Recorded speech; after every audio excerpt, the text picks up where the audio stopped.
Okay, welcome everybody to our second Saturday's monthly poetry reading. Those of you who don't know me, my name is Dan Kerr. I wear a number of hats at All Souls Church in Stony Brook. You see a little bit of a picture of it right there. It's the little church on the hill designed by Stanford White on the National Registry. And proud to say the doors of that church are open every day. Every day we're open for prayer and reflection. So with regard to our poetry reading, we do start promptly here at 11.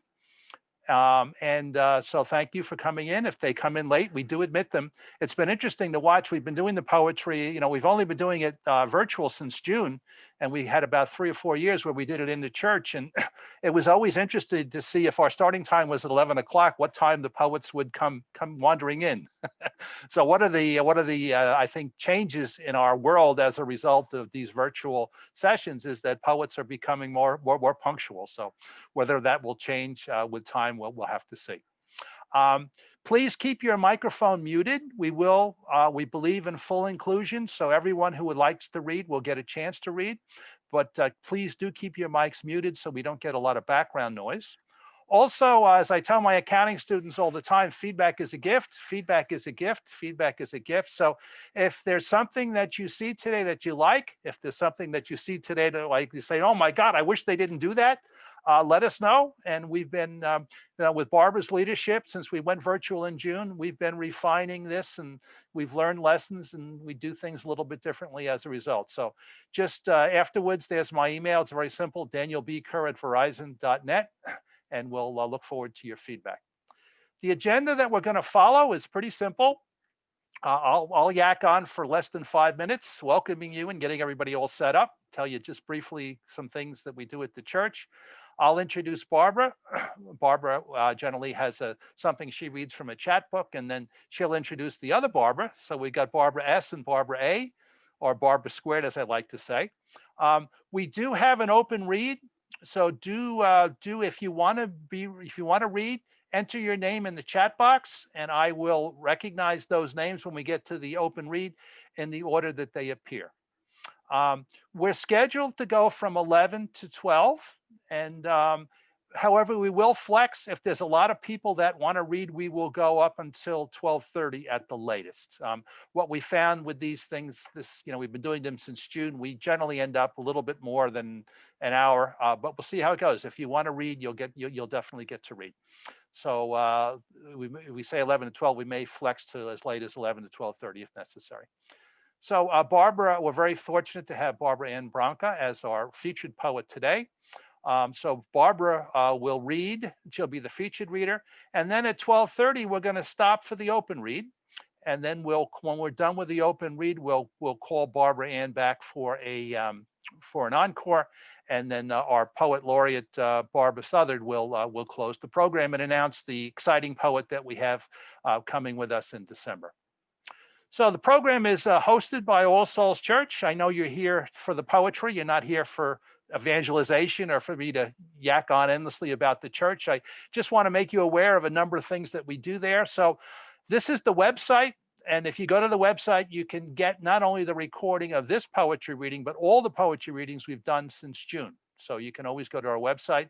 Those of you who are interested in any of these programs that I mentioned here, you can also go there and get information. So a couple of things in terms of our relationship with the community. So the church is open every day, so we collect food every day, and that food we actually collect, that's the woman over at the Catholic Church. We're very ecumenical, we're an Episcopal church, but we collect food for a Catholic church because they have a huge ministry in terms of feeding the hungry, and that's St. Gerardo Mejia over in Port Jefferson. In normal times, and I'm optimistic, we will get back to normal time. We do concerts in the church. We call those Saturdays at 6, so you can see musicians performing before the altar. Kathy Donnelly has contributed so much to the church. She also hosts a Gregorian chant once a month as well in the church. So the church has hit mystical lighting in the background, mystical music. So we do Gregorian chant. We do Native American drumming as well once a month. And you'll recognize that handsome bearded guy on the left and Barbara on the right. So in normal times, we meet in the church, and that picture was taken of the ceremonial passing of the twig when Barbara Southard assumed her office as poet laureate. Other thing we do once a year in normal times is we do the annual Souls for All Souls race, and Barbara Southern each year leads a group of poets that actually walk in the race. We're still waiting for our first poet, running poet, but if you have running poets, we welcome them as well. We have a group called the Live Poets Society.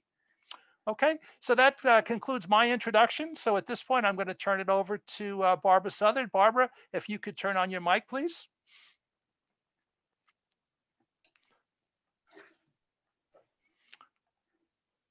Oh, you just have to take your screen down. Yep, I will do that. Okay. Just give me a second. I will stop sharing. Stop sharing. I just want to make sure I don't stop anything else here. Stop sharing.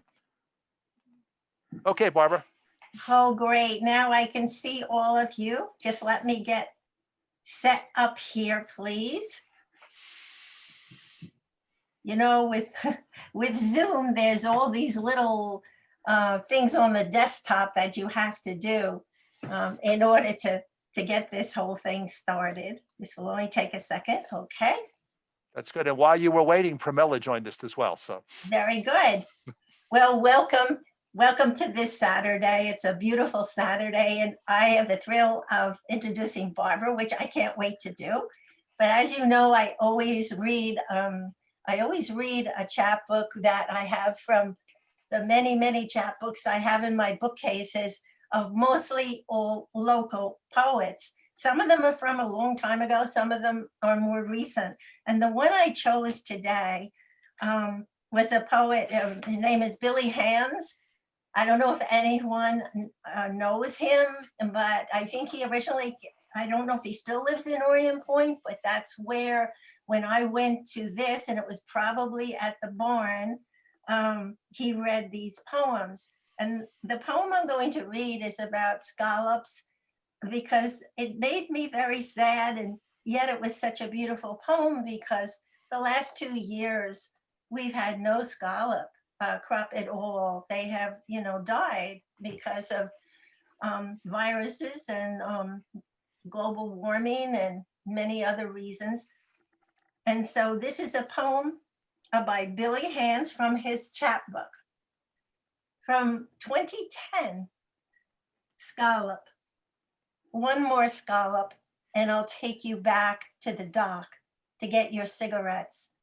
They're on the edge, a little bit wet, with the matches tucked up under the flap.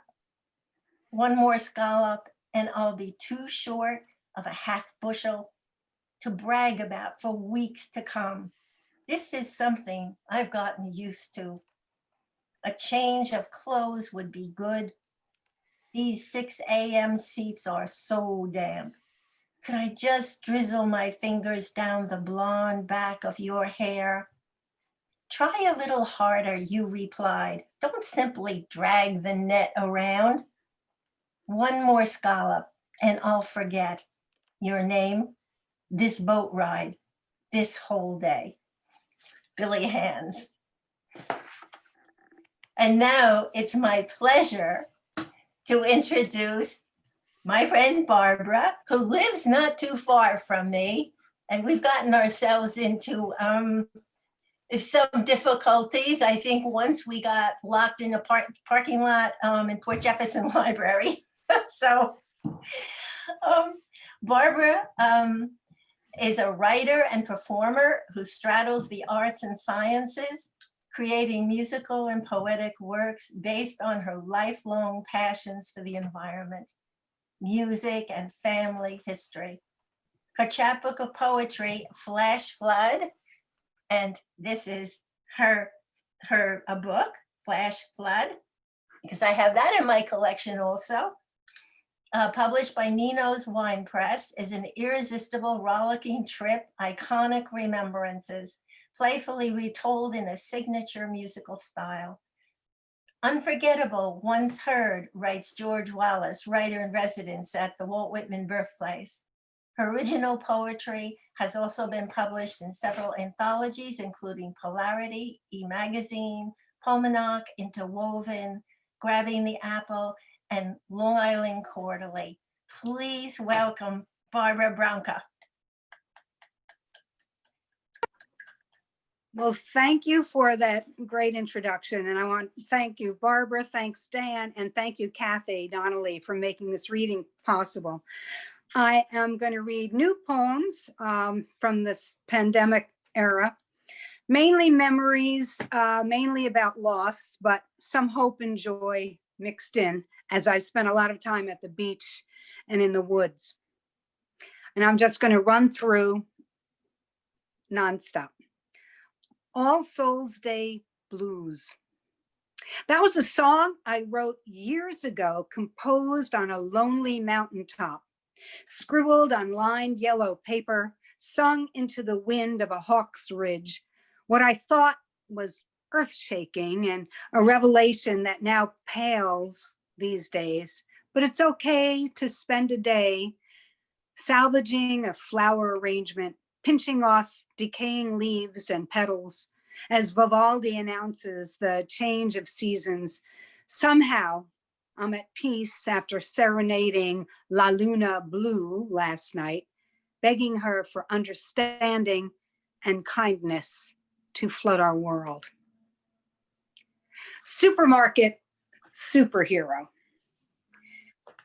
10 years since a night of violence nearly destroyed you, our family, years of struggle and redemption. You found your way through college, through changing expectations, emerged whole through a job of service. Now you support me so I can stay home safe, bringing home our sustenance, my joy to prepare for you every meal. We are living in the moment, doing everything we can to secure another moment. Stay safe, my son, my supermarket superhero. This next one will be in the upcoming Long Island Quarterly. Among glacial erratics. I feel relatively young among great slabs of granite. Their windows of mica, seeing the past, from whence came these behemoths, some basaltic and brooding. Their calendar does not abide by yours, measured in millions of lifetimes, yet the beach only in thousands. The wind, the current, the tide, beholden to the ancient moon, take their measure. Hold the waves up like blue glass cups, not breaking them till they can hold no longer, crashing onto the quartz moraine, sparkling with golden jingle shells. Waves surge onto the stone face boulder. That will not change in my lifetime. To it, I give up my burdens, release the stones around my neck. Glacial boulder, restore my youth. Wave, bathe my spirit. Wind, make my soul flutter and take flight.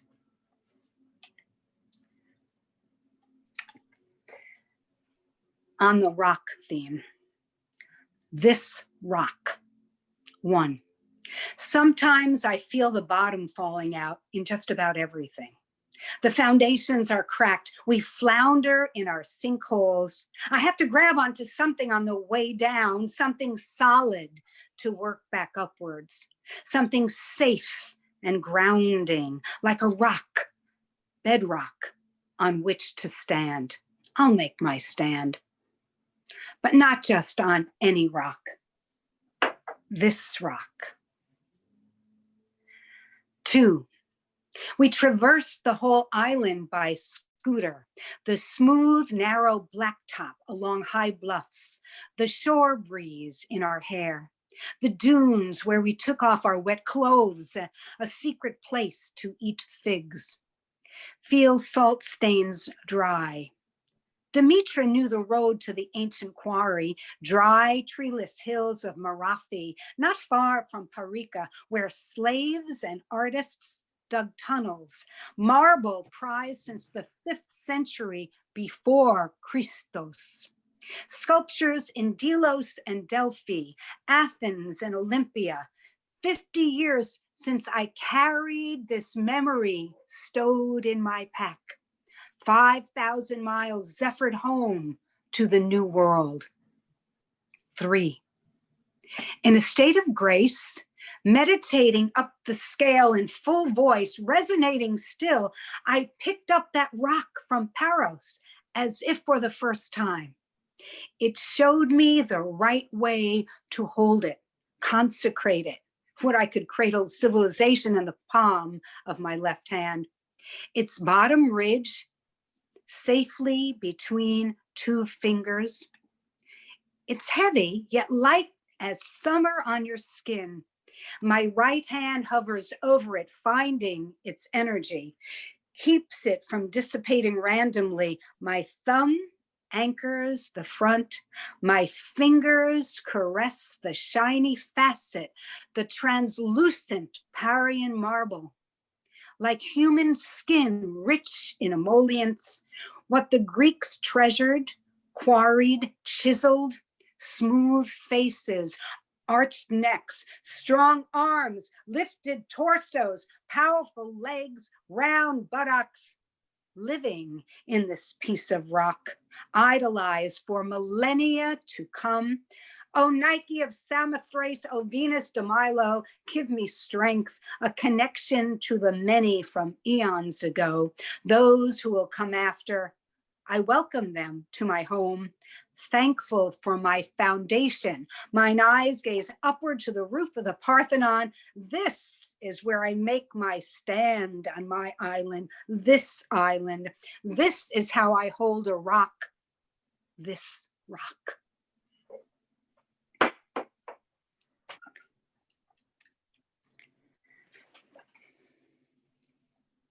I lost my mom, Rosalie, in May. One of my fondest memories is that we were in a production of Bye Bye Birdie when I was a teenager. She was ever the optimist. Gray skies are gonna clear up, put on a happy face, brush off the clouds and cheer up, put on a happy face, take off that gloomy mask of tragedy. It's not your style. You look so good that you'll be glad you decided to smile. Pick out a pleasant outlook, stick out that noble chin, wipe off that full of doubt look, slap on a happy grin, and spread sunshine all over the place. Just put on a happy face. Emptying Mom's purse. They gave me her purse months after she died. Pandemic rules. The months seem like years suspended in the ether. So now the well-worn purse with the eyeglasses rarely put on these last months. The change purse filled with the odd costume jewelry. All the good stuff was divvied up long ago. The wallet with the expired license, the insurance cards, a dated grandchild picture, all these artifacts I can safely say goodbye to now. But the boxes of sheet music, classical to pop, spanning a century, this is your true legacy. This is what brings tears to my eyes, a pang of loss, and a deep, abiding appreciation for giving me the gift of music. Thanks, Mom.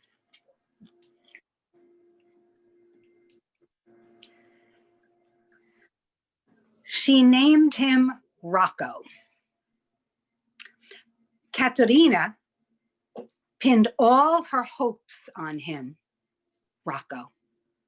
She named him after the patron saint in her hometown on the Ionian Sea. His statue had wept real tears when those who couldn't make it up to the church high above the bay, when the ground shook, when the waves surged, sweeping them into the wrathful sea. She was a teen in steerage bound for New York, worked at her father's butcher shop on Jane Street and Hudson. She had a gift for numbers. They married her off to handsome Vincenzo, fresh from Calabria. Their honeymoon, a one-way train ride to a Pennsylvania coal mining town. She cried for her mother. The conductor asked, "Is this man bothering you?" "No," through tears. "He's my husband." Then 10 years of having babies, nursing babies, burying babies, nursing other mothers' babies, burying them too. Then a beautiful daughter named for Saint Teresa of Avila. Finalmente a son for Vincenzo, her pride, her salvation, her Rocco. But the mine was cruel. One night when Rocco cried for Papa, Vincenzo did not come home. Trapped, crushed, panicked, gasping for air, she never knew if death came swiftly or lingered. She knew only that his last breath was Rocco. She made a life for them in unfamiliar Brooklyn, working 2 jobs, saving nickels and dimes. Her children were city public schooled, American kids speaking Brooklynese. Rocco also spoke his mother's language of numbers. He got a job at a bank, walked to work, saved a nickel subway fare. He wanted to blend in. He got a suit. At the bank, they called Rocco Robert. But whatever name, he was on the road to success. But as the earth trembles, waves surge, mines collapse, influenza took young and old. Rocco was swept up, leaving mother and daughter on the shore of loneliness, of the tremors, waves, deprivation, deaths, burials she had endured, none more soul-shattering than that of Rocco. For 6 decades afterwards, loving matriarch to grandchildren, great-grandchildren, her death at 90 upon her lips, Rocco.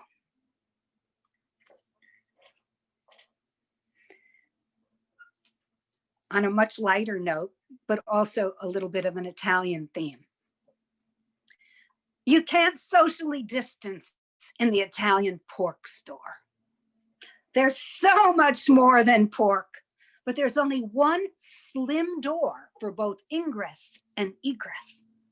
The sparkling glass case beckons with mozzarella and agua, mounded meatballs, marinated mushrooms, spirals of sausage, offerings of olives. You try to look from a safe distance between other patrons.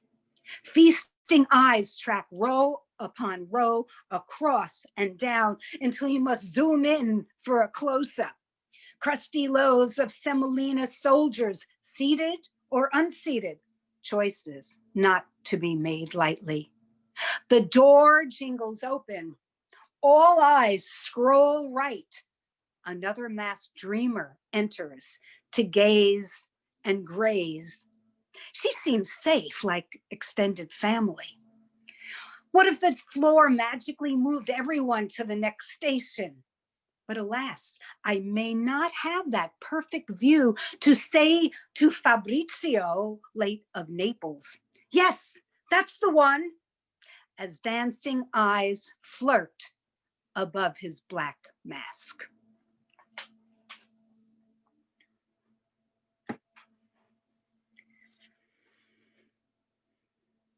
Thank you for visiting me. I could see you on the far side of the glass door, anticipating a visitor. They scanned my forehead. I signed off on the rules. You came out shuffling in bright new sneakers, a smile behind your mask, a sparkle in your eyes, but not enough to recall my name. We sat opposite, each chair on a taped X. You tried to steer yours closer, but a gentle hand pulled you back. "You look great," I said, meaning it. "How are you feeling?" You said, fine on autopilot. But the people here are old. They cry all the time. Not you, I offered. We were always going to be 33. No, I'm not old, you said. How old are you anyway? I said, kidding around like we used to do. You didn't know. It didn't matter. You asked about my boy. His name was not on your lips, but love was in your voice. He's doing well and sends his love. I want to see my son, you said with clarity. You will soon, I said. How's your boy? You asked again. The people here are old. They cry all the time. Your sneakers never stopped moving, like dancing at beach bars like we used to do a lifetime ago. Did you really remember? We laughed anyway. The day was warm. Your fleece was zipped all the way up. Outside noise proved too much competition. Our time was up. Thank you for visiting me. The sneakers shuffled back inside. The tears trickled down my cheek.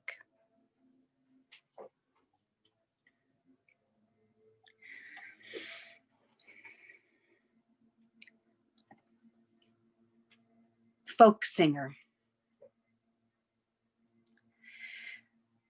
He'd been gone a year now. She was cried out. Enough. Took his guitar down from the wall they'd painted the color of his eyes.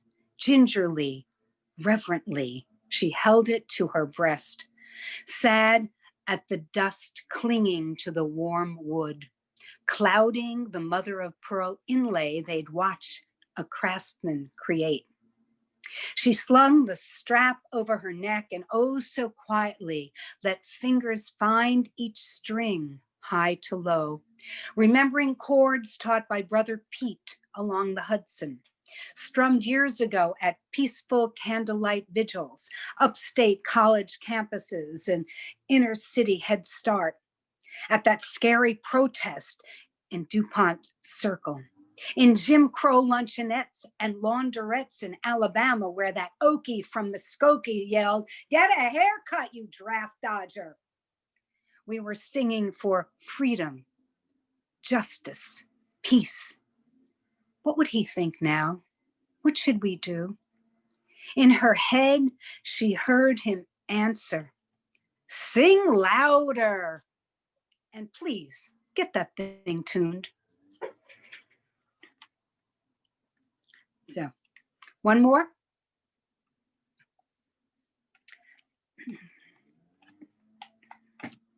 Portal. 3 mothers, not young, take their toddlers to the eternal springs, a magical East End summer week, building sandcastles, feeding ducks, pretending to be sea captains. A handwritten note posted on a tree beckons us to enjoy a tranquil spot in the woods. A transcendent adventure starts. A small wooden ferry appears out of nowhere. We pull ourselves across a creek to Sherwood Forest, Never Never Land. We are explorers, pirates, pilgrims, summoned by an unknown benefactor. Take a moment in this beautiful place. Lingering in dappled sunlight, watching the children examine bugs, throw sticks, chase one another till ready to go. We cross again by ferry, say goodbye to the forest, onto our next vacation adventure. We never found that portal again.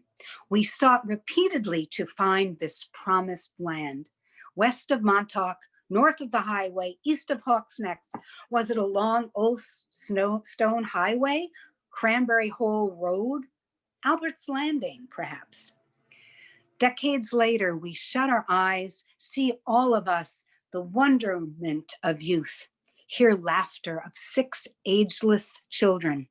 One child always loved, "Row, row, row your boat."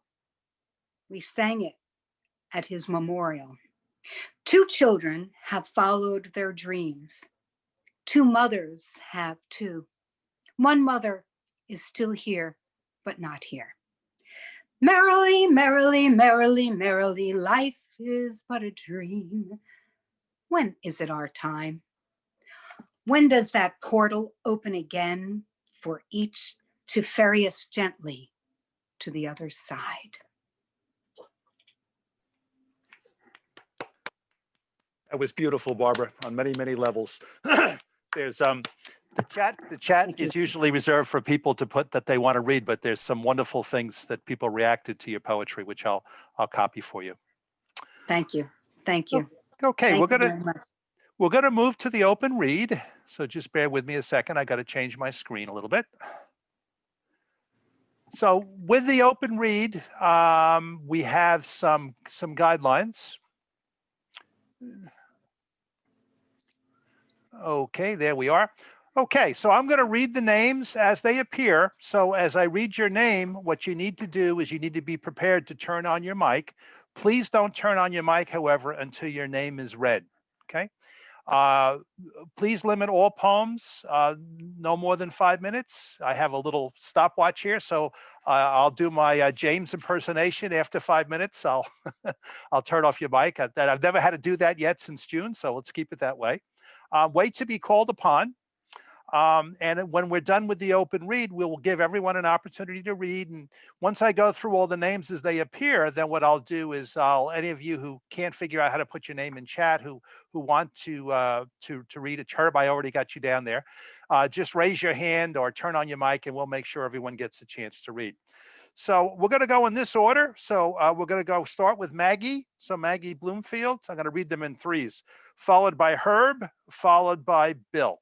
Okay, so let me turn off my screen here. And Maggie, we're going to start with you. So let me stop this sharing here.